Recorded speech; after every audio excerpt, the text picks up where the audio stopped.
Good morning, everybody. As we go to the Chumash, the Chitas of today, we're holding in the book of Exodus, we're holding chapter 2, verse number 11.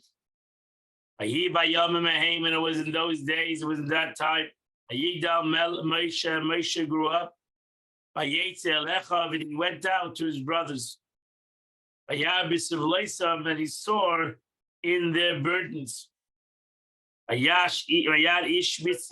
saw a man, an Egyptian man, that was beating up a Jewish man, for his brothers.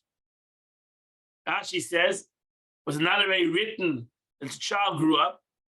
Rabbi Yehuda, the son of Rabbi, said the first one, Yigdal, is in height.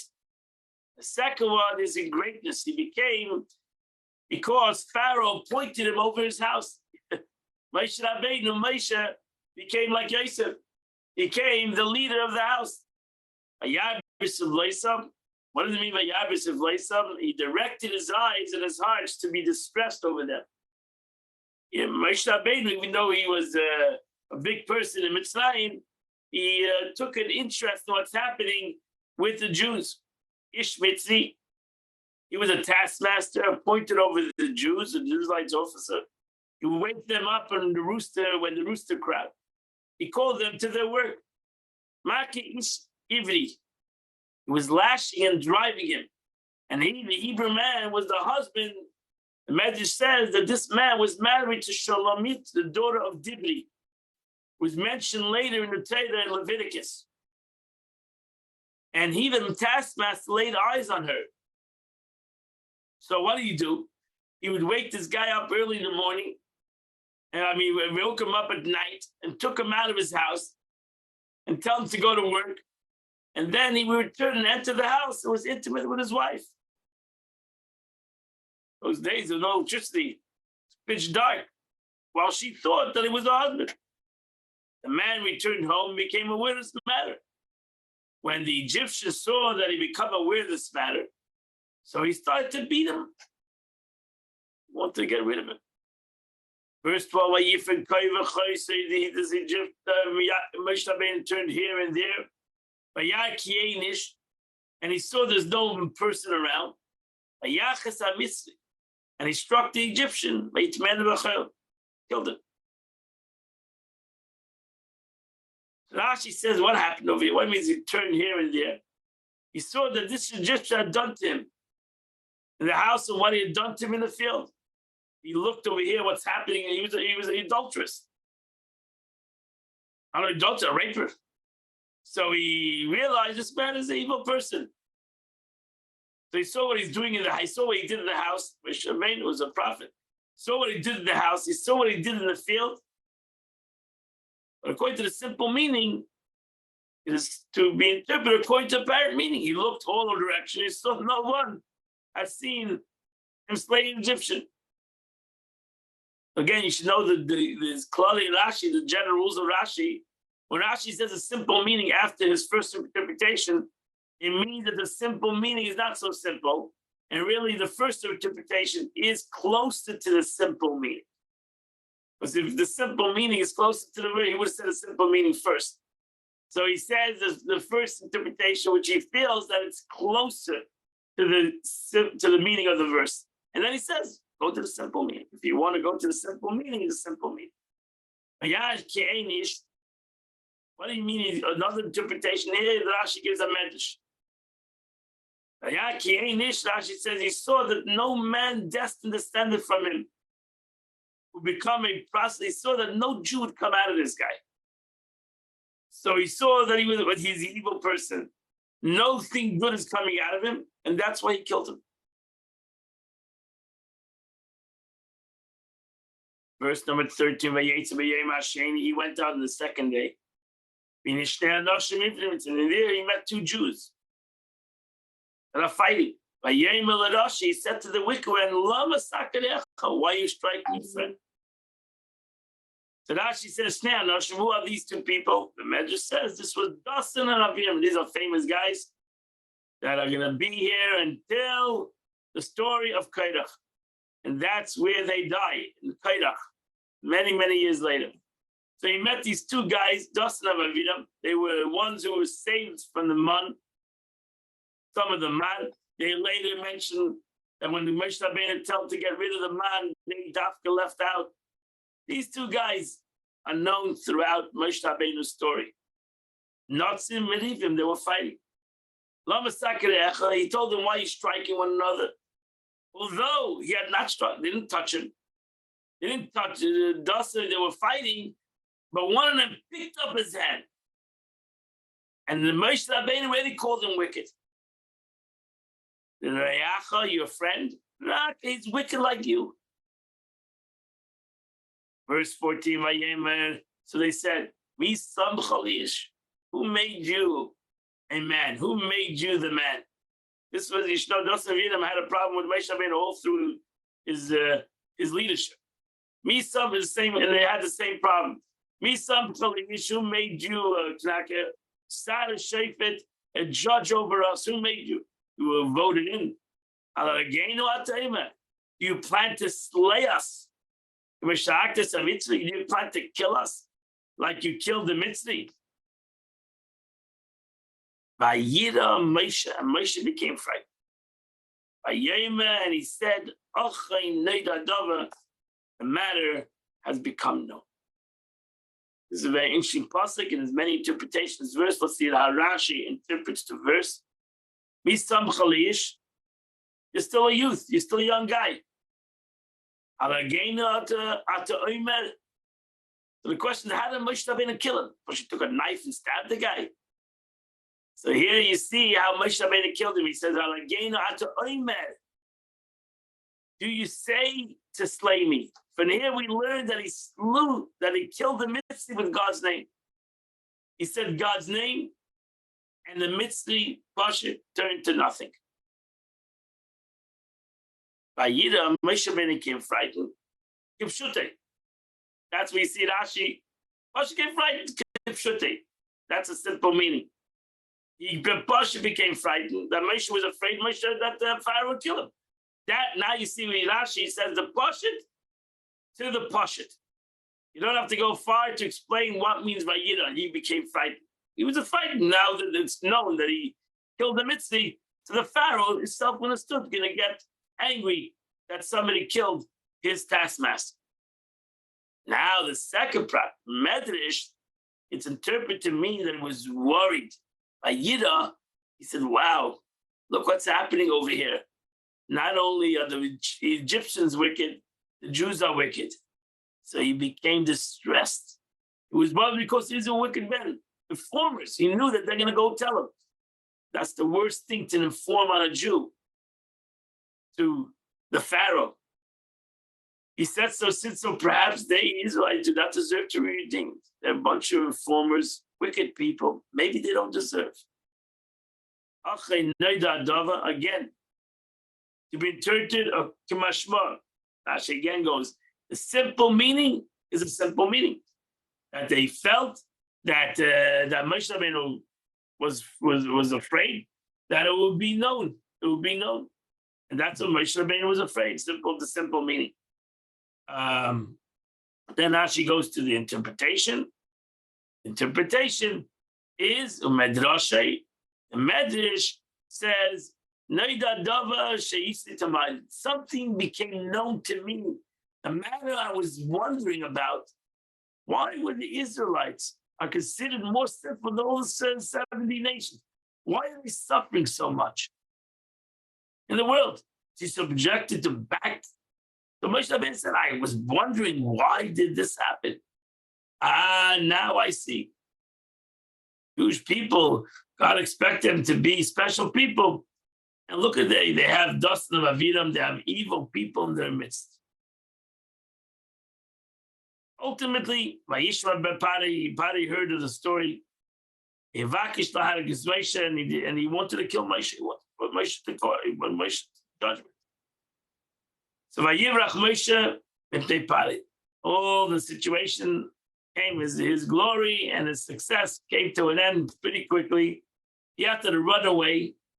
It's Midian, and he went to the land of Midian. Vayesh al Be'er.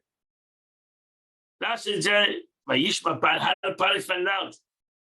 Heim Hilshinelov. They, Dustin and Aviram, informed him. He delivered him to the executioner to execute him. But the sword had no power of him. This is the meaning. Moshe said he's safe from the Pharaoh's sword. Later on, he says that he was saved.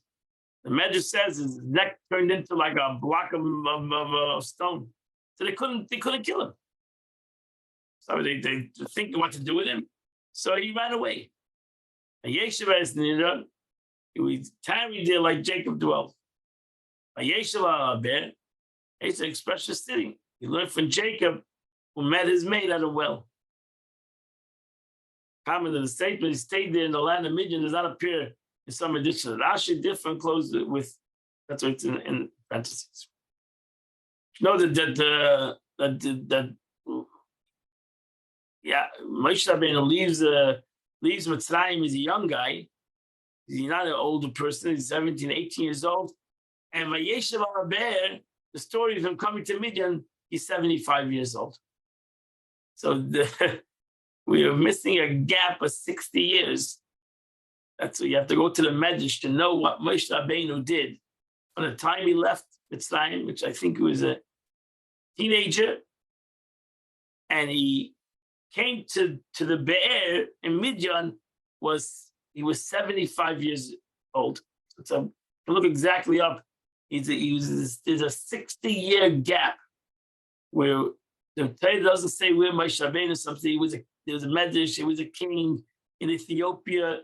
There's a lot of stories, a lot of Midrashim on what happened those 60 years of Moshe Rabbeinu from the time he left to Mitzrayim till the story right now where he is he comes to Midian and he's at the water. And the chief of Midian has 7 daughters. They came and they would come and draw water. They would fill the throws to give the flock. Ashi says, most prominent among them, he had abandoned Midian.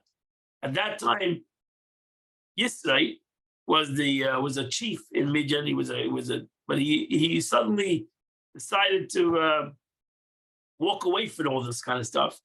So they banned him. That's why they made troubles his daughter, because he was a chief. Why would they make trouble his daughter?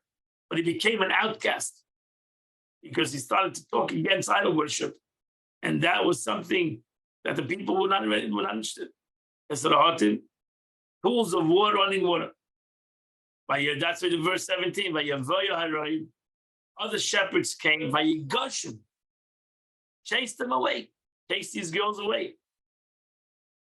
Moshe Rabbeinu was at the thing. So what was happening?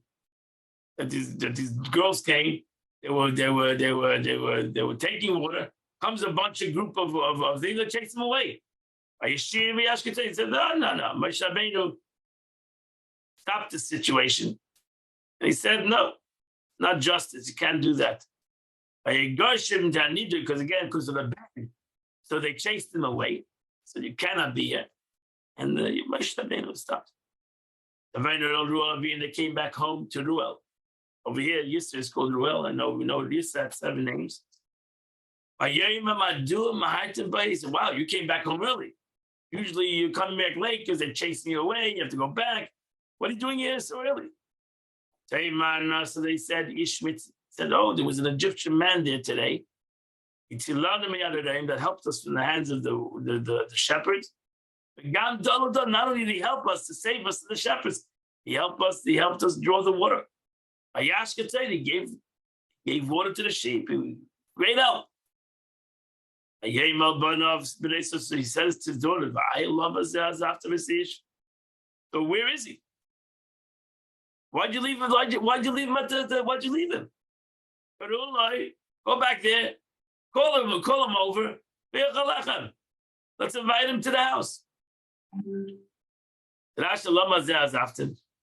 he recognized in Moshe as being seed of Jacob because they told him that was amazing. He walked over to the water and the water rose.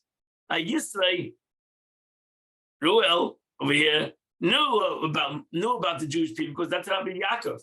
Yaakov, the water rose to him. So he said, "Wow, this must be."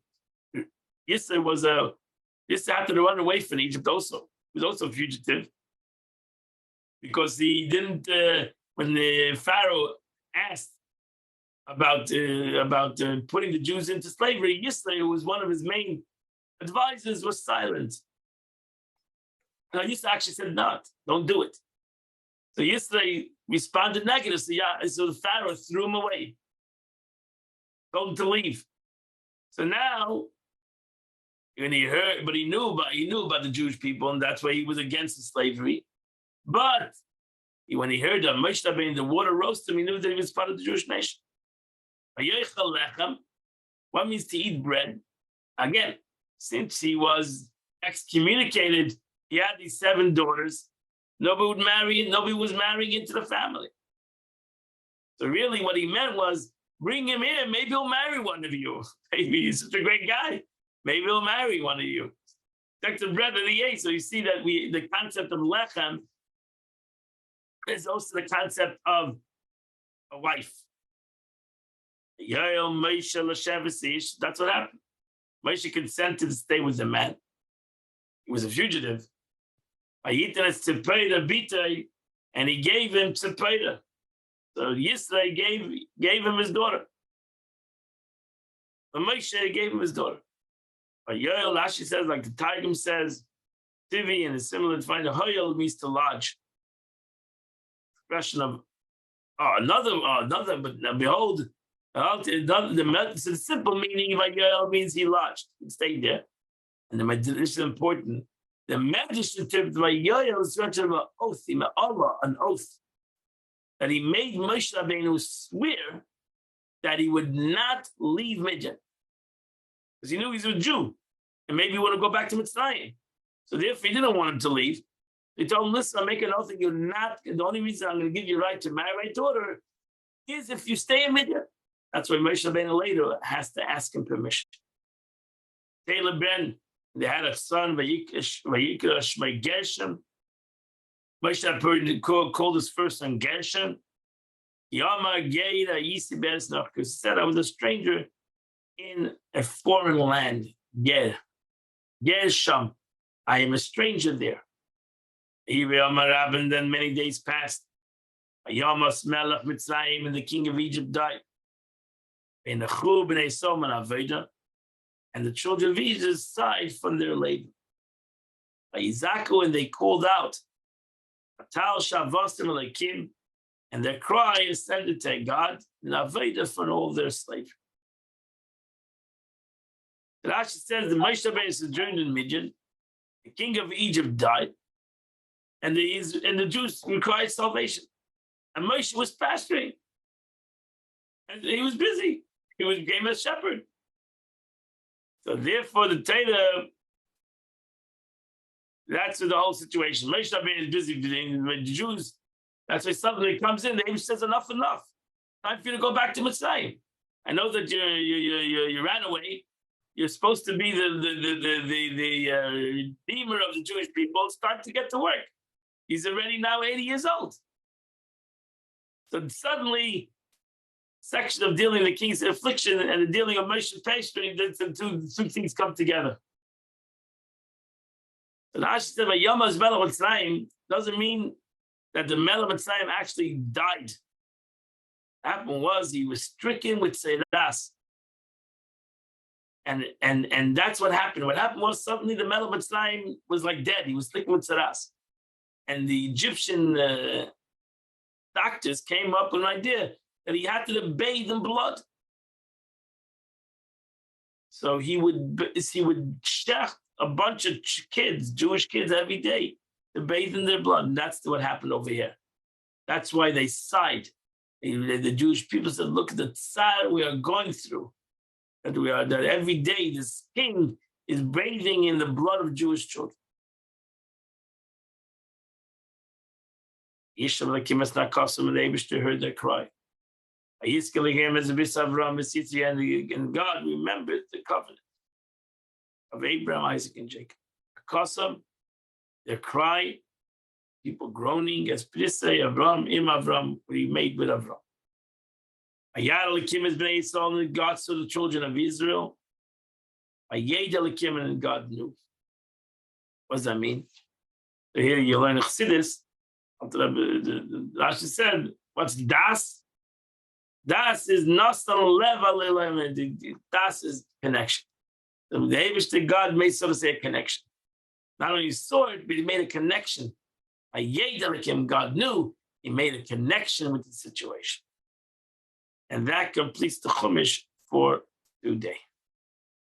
We go now to the Tanya. We're in the middle of the 12th chapter of Tanya. And we're going to end the 12th chapter in Tanya. After that, by explaining the Baining. Baining the middleman. This is called a book for the middleman.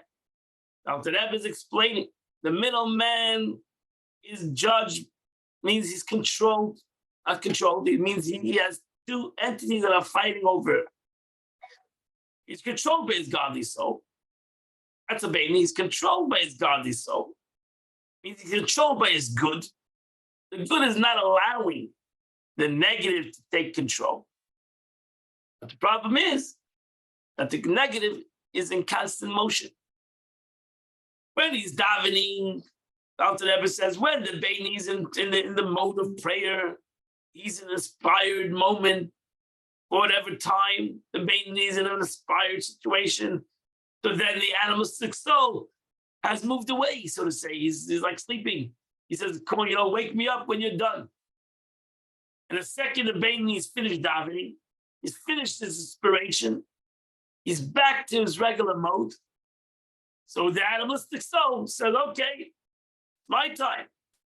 Now it's time for me. I let you do your time. Now it's my time. Let's go out and enjoy life. Let's think about the physical world. Let's go to let's do something good. So what happens?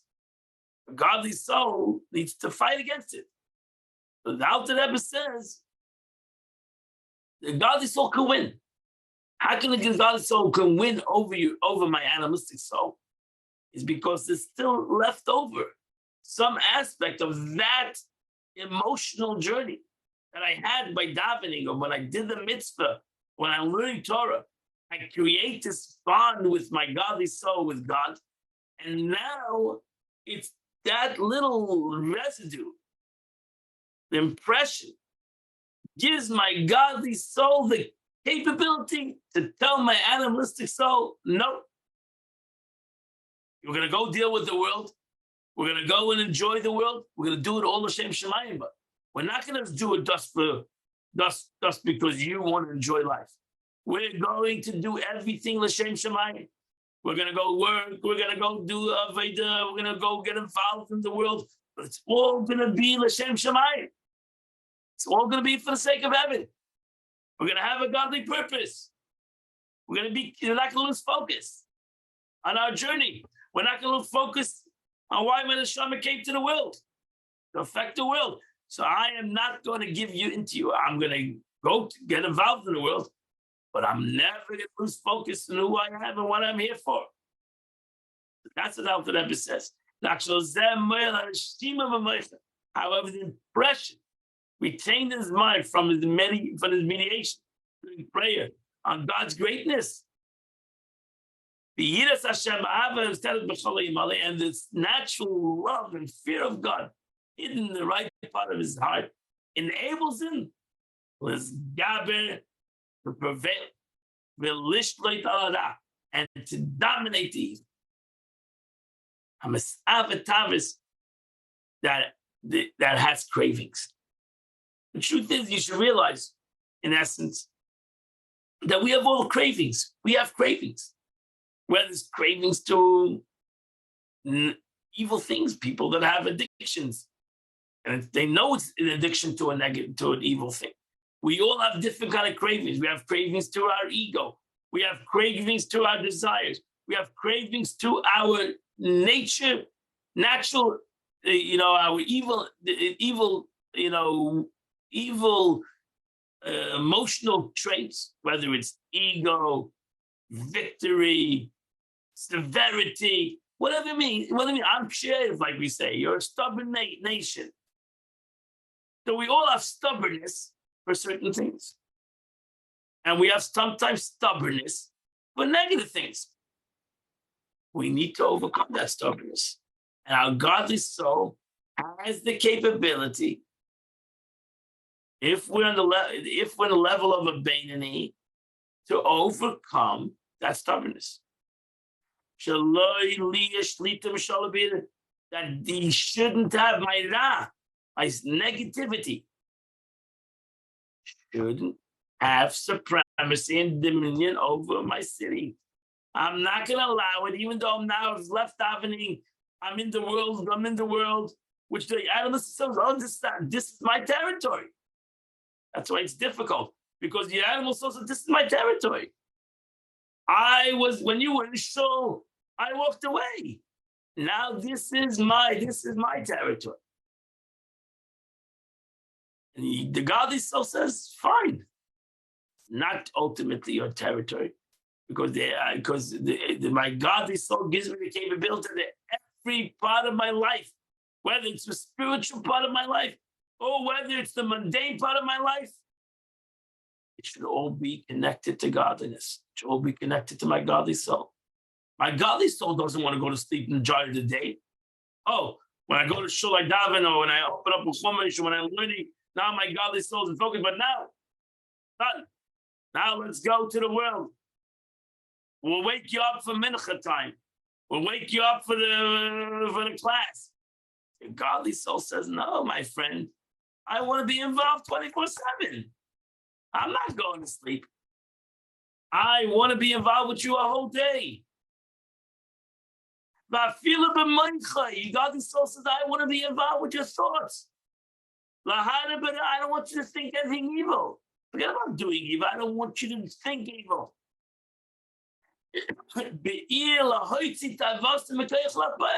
Your godly soul says everything starts over with your mind. I don't want you to think evil. I don't want you to think anything. I want you to have a godly purpose. Your whole day should be that when you go to work, it should be for a purpose, godly purpose. Because I don't want you to get involved and start thinking for mundane reasons. That's going to happen when your mind is going to go to your thought will go to your speech, and ultimately, shalom, God forbid, go to your action. In actual speech, indeed, I don't want that to happen. So therefore, I'm going to try to fight, and I have the capability to prevail. That you should always think good, always think positive, always think, in for a purposeful mission.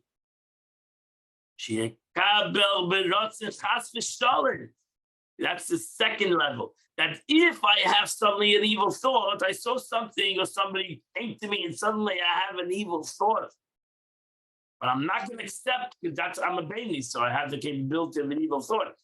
But I'm not going to accept willingly, God forbid, the evil thought that rises on its own accord.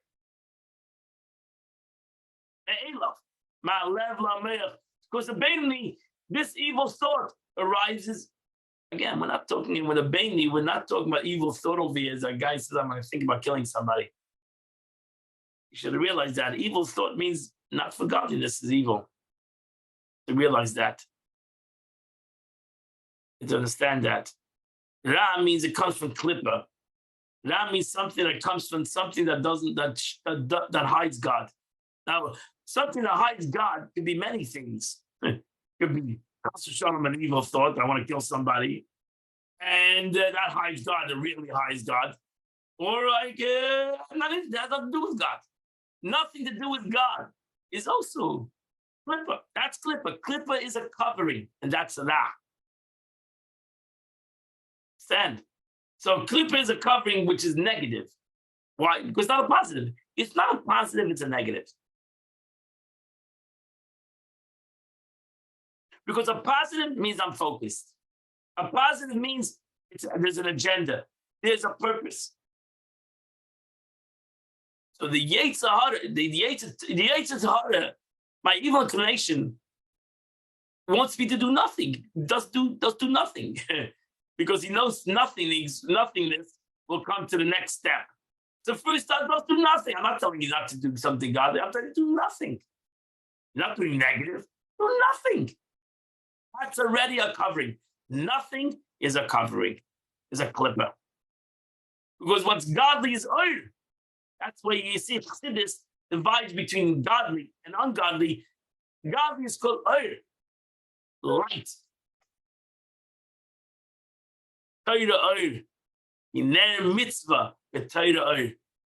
Candle is a mitzvah, light. Torah is light. Anything that is not Torah or mitzvahs or purposeful is darkness. Why? It's covering. It's nothing. There's no light. It's nothing. So now it's not a terrible covering. It's easily shineable, but ultimately it's a covering until I shine it, bring light to it. And that's what the Yetzer, that's what your godly soul says. I don't want to have no clippers in my existence. I want to have a life of light. I want to have a life of purpose. I want to have that everything has oil in it.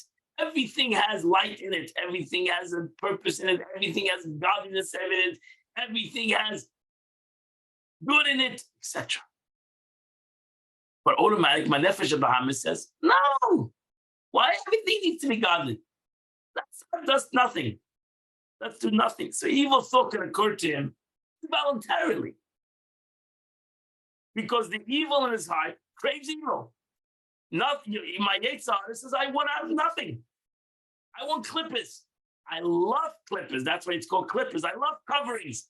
I love nothingness. I love to do nothing.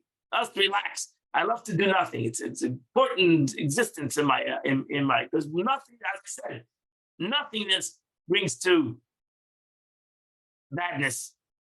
The evil does not have the final say, but the problem is I'm an Nefesh, and the evil doesn't have the final say.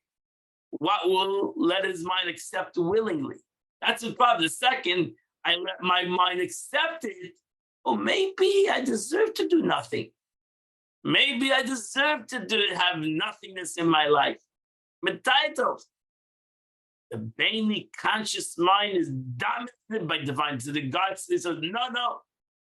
I know you had a moment of thought of nothingness, but I'm bringing you back to focus. I'm bringing you back to where you belong. Immediately upon the thought rising to his mind, the Bainly thrust it aside with both of his hands. Masir daite, to avert his mind from it. An instant he realizes that this is evil. Doesn't fall into the trick. That's why in the Torah, in the Gemara, your Yetzer Hara is called a Melech Zapin Uksil. My evil inclination is called the old king that is smart. Stupid. And he will refuse to accept it even as a subject for mere conscious thought. And certainly not to entertain the notion of acting upon it. To speak about it. Forget about that. The Bainly says, that's not going to happen. That's not going to happen. But even to think about it, he says, I'm not going to think about it. For he who willingly indulges in such thoughts. If I willingly indulge in the thought of evil, I'm a Rasha. Now I have become wicked. I have become wicked. The thought is natural. The willingness to think of it. Now I become Ba'isa Shah at that moment. And a Bainly is never wicked for even a single moment. Obviously, the Bainly would not willingly attain it. Now, this is very important. The Alter Rebbe divides between the natural thought and the willing thought. It's very important to make that distinction. That we have natural evil thoughts, that's not against us. That nobody and God himself has nothing against that. Because that's how Nefesh HaPam is. The Eibusha gave us a Nefesh. God gave us an animalistic soul. And he knows that we're going to have natural desires and not even natural evil thoughts. Again, evil does not mean, evil means thoughts that have nothing to do with God, that have nothing to do with purpose, vanity. That's our nature. That we go and willingly do that, that's not our nature. That's our development of our evil inclination. We develop our own Yetzer Hara. That's one of the reasons why we say on Yom Kippur, we say the sins that were done with a Yetzer Hara. Every sin was done with a Yetzer Hara. But we have developed a Yetzer Hara. We have actually given I've given my evil inclination appetites. I'm feeding my Yetzer Hara. I'm creating a bigger Yetzer Hara. And that's what your Nefesh Elokis doesn't want. Your godly soul doesn't want you to create a Nefesh HaBahamis more than what it's naturally. Keep it at bay. Let it only be a natural thing, not become a conscious thing, a real thing, something that is real to me. And that's the problem. When sin becomes something, a reality to me, this is who I am. The way it is. I do these sins. I do these negative things. I have these negative tendencies. It's just who I am. That's what you have created. It's not who you are. Everybody is good. Everybody wants to do good. Everybody. And as we learned in the beginning, even my animalistic soul doesn't want me to do this. It's there for the challenge. It's not there to become a reality. And so too between man and his fellow man. We're not talking about even between man and God, because there's mitzvahs between each other. The Beinah will grab the expression of thought, speech, and action to do any evil feeling towards his fellow. That's right. You learned this in Rashi, just today. Moshe Rabbeinu calls the guy a rasha, even though he didn't punch him. Picked up his hand. He showed his thought. He showed his thought. The second he showed his thought, he's a rasha. Miyaksha, because Beinani, if he would have been a Beinani, the Dasan Avinam would have been Beinani. Miyaksha Elam level Ameach, Ezatina Sinachasham. As soon as it arises in his heart, he has the tightness. He has the Yetzer Hara. So he has hate in his heart. He has sinner. He has hate in his heart.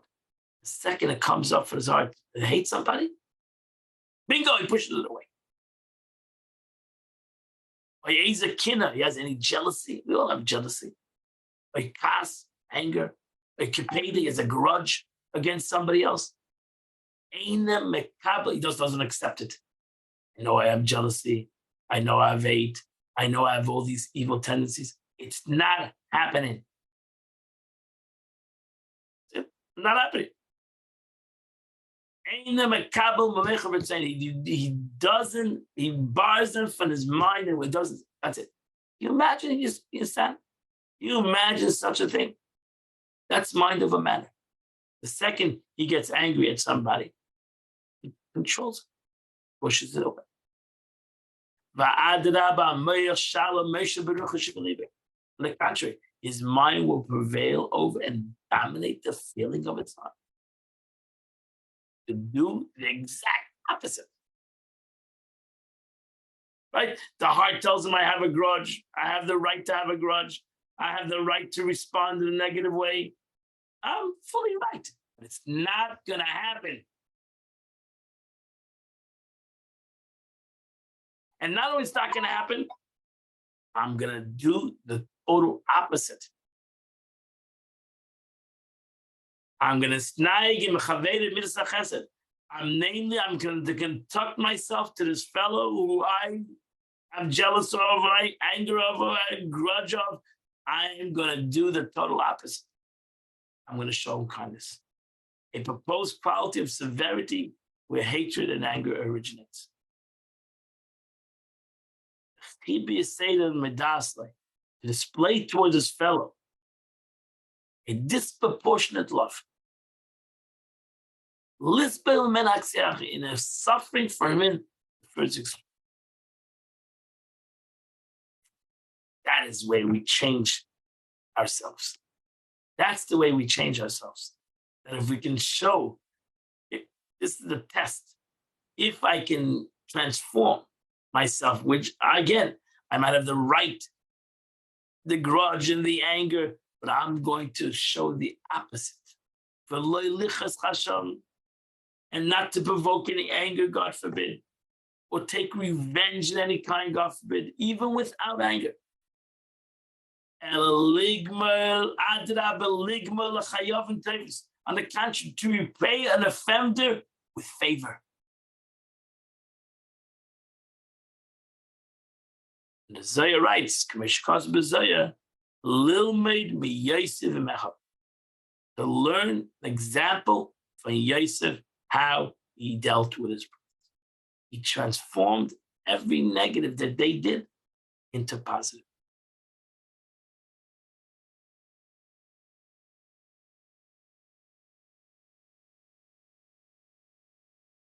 Again, Yosef didn't let his brother step on him. This doesn't mean to become a shmata. This means I'm not letting somebody else create anger or hate in me. It's not going to happen. I'm going to be always good. Thus, his relation with his fellow man as well. The Baini does not prevent the evil in his heart to express itself or speech. It is also understood in this chapter. It is thus understood from this chapter with regard to the practice of the divine soul is that the Bainly only masters. He neither thinks, speaks, nor does any forbidden, but acts only in accordance with the Torah. That's it. That's the Bainly.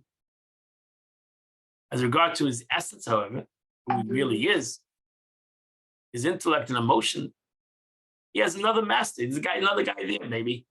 And that other guy, that Yetzer Hara, that evil inclination is alive and well. The animal soul is still powerful, and it can and does arouse evil desires in his heart. In connection with the statement made earlier in this chapter, that the time of prayer is the right time for spiritual elevation. The Frierdiker Rebbe, Sixth Rebbe, comes to mind. When a Jew studies Torah, he feels like a student before his teacher, whose wisdom he's studying. When he prays, this is what he should feel, like a child before his father. That's another whole concept, difference between prayer and learning. Learning with students, prayer with children. And that's the way a Baini feels. When he's a prayer, he's like a child before his father. He's totally given over to his father. When he's learning, he's like a student. And a student needs to sit with fear and love and interpretation and total humility before the subject, before the teacher. Beautiful lesson of Tanya. We finished the 12th chapter of Tanya. The Alter Rebbe put a foundation where our Baini is. And once you have that foundation of what a Baini is, now you have to look at yourself. Now I need to look at myself and realize that I could do that, even though it might be a great struggle, and it might be a great thing to overcome all my evil tendencies. But I could do that. I have the capability to do that, and I should do that. Therefore, everybody should strive to be a Baini. And now the Alter Rebbe is going to go into the beauty of a Baini. Not only we should strive to it, but there's a beautiful thing in a Baini: transformation of evil, subjugation of evil, dealing with evil. It all should bring us great joy and happiness that we can do this Aveda.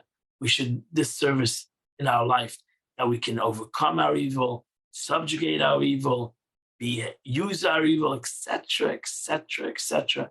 And that's why this book is called Sefer Shalom, the book of the middleman.